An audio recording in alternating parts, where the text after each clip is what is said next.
సిద్దిపేట జిల్లా బెజ్జంకి శ్రీ లక్ష్మీ నరసింహస్వామి బ్రహ్మోత్సవాలు ఘనంగా భక్తి శ్రద్ధల మధ్య ముగిశాయి. మార్చి 25న ప్రారంభమైన ఈ ఉత్సవాలు ప్రతిరోజు ప్రత్యేక పూజలు, అర్చనలు, హోమాలు, వాహన సేవలతో వైభవంగా నిర్వహించబడ్డాయి. ఉత్సవాల చివరి రోజు ఆలయంలో విశేష కార్యక్రమాలు నిర్వహించగా భక్తులు పెద్ద సంఖ్యలో పాల్గొన్నారు. ముగింపు కార్యక్రమంలో భాగంగా స్వామివారి ఉత్సవమూర్తులను పుష్పాలతో అలంకరించిన ప్రత్యేక వాహనంపై గ్రామంలోని ప్రధాన వీధుల గుండా ఘనంగా ఊరేగింపుగా తీసుకెళ్లారు. మార్గమంతా భక్తులు హారతులు పట్టి భజనలు చేస్తూ స్వామివారిని దర్శించుకున్నారు. మహిళలు మంగళ హారతులతో స్వాగతం పలికి కొబ్బరికాయలు కొట్టి మొక్కులు తీర్చుకున్నారు.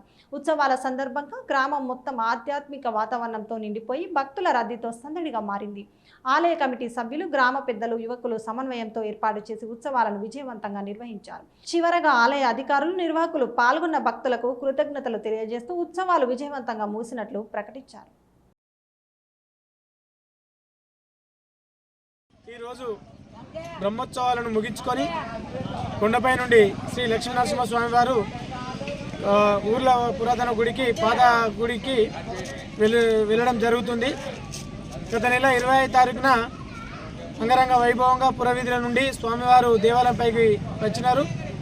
ఇక్కడ కళ్యాణం జరిపించుకొని అన్ని రకాల సేవా కార్యక్రమాలు చేయించుకొని ఎంతో సంతోషంగా ఈ యొక్క బ్రహ్మోత్సవాలను తనే ముందుండి శ్రీ లక్ష్మీ నరసింహస్వామి వారే ముందుండి విజయవంతం చేయించుకున్నారు.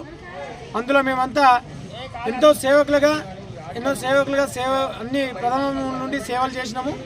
వారు ఈ జాతరను విజయవంతం చేసుకొని యథావిధిగా మళ్ళీ ఊర్లో పాత గుడికి వెళుచున్నారు. ఈరోజు వారిని గ్రామంలోని మహిళలు, పెద్దలు అందరూ పాల్గొని వారు మంగళహారతితోటి స్వామివారిని ఊరేగింపుగా మళ్ళీ పాత గుడిలోకి తీసుకెళ్తున్నాం.